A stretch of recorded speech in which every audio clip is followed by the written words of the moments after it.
છો હું તમારો મિત્ર પ્રકાશ કણઝરિયા. તો હવે આપણે એક નવું જ એક સેશન ચાલુ કરવાનું છે, એમાં છે ડેઇલી ઇંગ્લિશ વોકેબલરી આવશે અને તેના આધારે એક નવો કોન્સેપ્ટ છે, રાઈટ. કેમ કે આપણી મેમરી પાવર છે જે ઇમેજિનરીથી વધારે સરળતાથી સમજી શકે છે. આપણે તેને વાંચવાથી કે તેને એઝ એ રાઇટિંગથી થોડુંક સમજવામાં એઝ એ મિસકન્ફ્યુઝન થઈ જાય છે, રાઈટ. તો આપણે સૌ પ્રથમ શું કરીશું, ડે 1 ઇંગ્લિશ વોકેબલરી. તો આમાં શું કરીશું, આપણે 5 ઇમેજ હશે, ડેલી સવાર સાંજ 5 વર્ડ શીખીશું. એટલે કે 30 દિવસમાં 300 જેવો વર્ડ થઈ જશે, રાઈટ. તો આપણી વોકેબ બી સારી થઈ જશે. તો હવે આપણે શું કરીશું, તો સૌ પ્રથમ ડે 1 લઈએ. ડે 1માં આપણે શું કરીશું, જે તમને આ થંબનેલમાં દેખાતું હશે કે 5 ઇમેજ છે, રાઈટ. એક છે સ્ટેચ્યુ ઓફ લિબર્ટી, પછી જે કોઈ હેલ્પ કરતો હોય એ, પછી જે કોઈ એઝ અ સંભળાવતો હોય, અને ચોથું છે as a please a knock, right.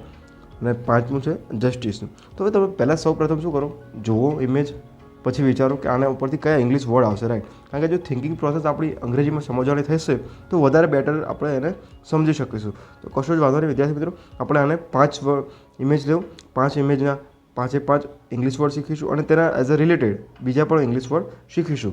તો બીજા ઇંગ્લિશ વર્ડ શીખવા માટે આપણે શું કરીશું, તો જોઈએ. વિદ્યાર્થી મિત્રો, મારે તમને બીજી પણ જાણ કરવી છે કે હું ધોરણ 8થી 12 લઈને કોઈ પણ વિદ્યાર્થીને કોઈ પણ ટોપિક દાખલા કે ન આવડતું તો ચિંતા છોડો. હવે વોટ્સઅપ મેસેજ કરો 9904660948. કેમ કે મારો એવું એક પર્સનલ ઓપિનિયન છે કે શિક્ષણના ધંધામાં મારો પ્રથમ પ્રહાર હશે, શિક્ષણના ધંધા પર મારો પ્રથમ પ્રહાર હશે. અને જેના લીધે હું કોઈ પણ ફી ચાર્જ કર્યા વગર, કોઈ પણ ફીઝ નહીં, રાઈટ. 8થી 12ના સમાજ, ગણિત, વિજ્ઞાન અને ઇંગ્લિશ, એની ટોપિક એની ટાઈમ 24/7 વોટ્સઅપ મેસેજ કરી શકો છો અને તમારો પ્રોબ્લેમનું સોલ્યુશન પણ મેળવી શકાશે. તો ચલો વિદ્યાર્થી મિત્રો, આપણે ફર્સ્ટ વન લઈએ કે જો આ ઇમેજમાં આપણે શું દેખાય છે, નોક. નોક એટલે કે ખખડાવું થાય, રાઈટ. તો એનો સિમિલરલી વર્ડ કયો થશે, બેંગ એન્ડ હિટ, બંને કહી શકાય આપણે, રાઈટ. હિટ કરવું એટલે કે મારું, રાઈટ. તો નોકનો સ્પેલિંગ શું થાય, KNOCK. તો વિદ્યાર્થી મિત્રો, તમે શું કરજો, તમારી સાથે નોટ લખજો અને તેમાં પણ લખજો KNOCK. કારણ કે સાથે સાથે ઇમેજ જુઓ છો, સાંભળો છો અને રિટર્ન કરો છો. મારા ખ્યાલથી 70% તમને આ વર્ડ યાદ રહી જશે, રાઈટ. તો સેકન્ડ વર્ડ છે ટેંગલેટ. ટેંગલેટ એટલે કે રહસ્યમય, રાઈટ. તમને એઝ અ રહસ્યમયમાં રાખવું, તમને મૂંઝવણમાં મૂકવતું હોય, કોઈ સ્ટોરી કહેતું હોય તો તમને શું કહે છે, એઝ અ ટેંગલેટ. મતલબ કે એઝ એનો મતલબ થાય કે તમને પઝલ જેમ રાખે, એટલે રહસ્યમય રાખે. તો શું છે, સિમિલરલી વર્ડ શું થાય છે, મેસી અને ટ્વિસ્ટેડ. એટલે શું કહે, વાત બદલાઈ બદલાઈને પણ કહી શકે. તો આપણે શું કહીએ, રહસ્યમાં છે. તો ટેંગલેટનો મતલબ શું થશે, તો TANGLED.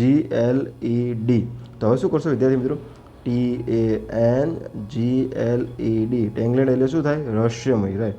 તો વિદ્યાર્થીઓ સાથે સાથે લખતા જાઓ જેથી કરીને તમે સમજી પણ શકો.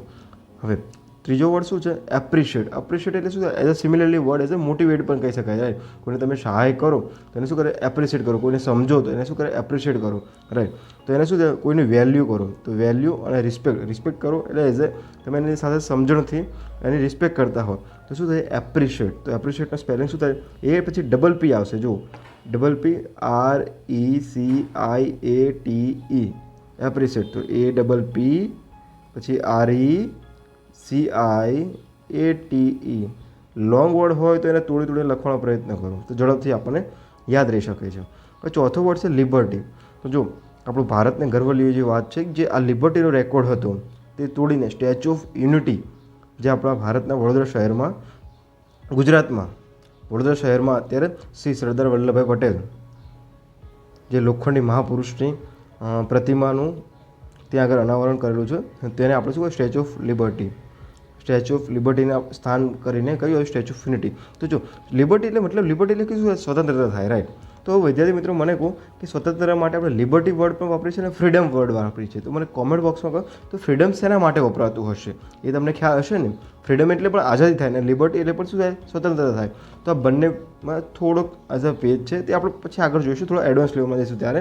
તો આનો લિબર્ટીનો મતલબ શું થાય છે, એઝ એ સ્વતંત્રતા. તો LIBERTY શું છે, LIBERTY, લિબર્ટી એટલે શું થાય, સ્વતંત્રતા. એટલે શું છે, ઇન્ડિપેન્ડન્ટ થાય અને શું થાય છે, ફ્રી પણ થાય છે. જસ્ટિસ. તો જસ્ટિસ એટલે શું કહેવાય?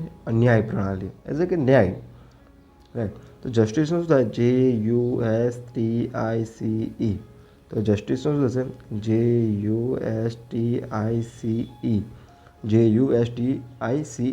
તો એને શું ફેર ઇલેક્શન કરાવાય. એટલે શું કહેવાય? એઝ અ નેચરલી ઇલેક્શન કરાવાય. એટલે કોઈ પણ એઝ અ પોઝિટિવ કે નેગેટિવમાં નહીં, આપણે શું રહેવાનું? ઇન્ડિપેન્ડન્ટ રહેવાનું. એટલે કે સ્વતંત્ર રહેશે કે તમે કોઈના પર નહીં જવાનું, એઝ અ તમારે જસ્ટિસથી ન્યાય કરવાનો. એટલે કે કોઈ plus no minus, as a neutral, એટલે શું કહેવાનું? ઝીરો રહેવાનું, રાઈટ. તો આપણે 5 વર્ડ કયા શીખેલા? તો જલ્દી આપણે એને ફરીથી રિવિઝન કરી લઈએ. તો 5 વર્ડ છે. ફર્સ્ટ વન છે નોક, એટલે કે ખખડાવું. પછી ટેંગલેન્ડ એટલે કે એઝ અ રહસ્યમય. પછી આવશે એપ્રિસિએટ, એટલે કે સહાય કરવી, એઝ અ વેલ્યુ કરવી, રિસ્પેક્ટ કરવી. પછી લિબર્ટી એટલે કે સ્વતંત્રતા, ફ્રીડમ, ફ્રી. પછી જસ્ટિસ એટલે કે ફેર ઇલેક્શન કરીએ આપણે, એટલે ફેર એટલે કે કોઈ પણ પક્ષ વિવાદ વગર, રાઈટ. નેચરલ એટલે કે ઝીરો, ન્યુટ્રલ પર રહી શકીએ છીએ આપણે. તો વિદ્યાર્થી મિત્રો, મારો એક બીજી વખત તમને કહું છું, ધોરણ 8થી ને 12 સાયન્સ સુધી કોઈ પણ વિદ્યાર્થી હું તમને ફરીથી એક જાણ કરી દઉં કે ધોરણ 8થી લઈને 12 સાયન્સ સુધી કોઈ પણ વિદ્યાર્થી મિત્રને કોઈ પણ ટૉપિક કે દાખલા ન આવડે તો મને વોટ્સઅપ મેસેજ કરો, અને તેના દ્વારા હું તે ટૉપિક કે જે દાખલાઓ તેને યુટ્યુબના માધ્યમ દ્વારા તમને સરળતાથી સમજાવી શકું, રાઈટ. કે એક મારા શિક્ષણના ધંધા પર મારો પ્રથમ પ્રહાર છે. તો શું તમે આ અભિયાનમાં જોડાવા માટે મને મદદ કરી શકો છો? તો ખૂબ ખૂબ ધન્યવાદ વિદ્યાર્થી મિત્રો, તમારો ખૂબ ખૂબ આભાર આ વિડીયો જોવા બદલ.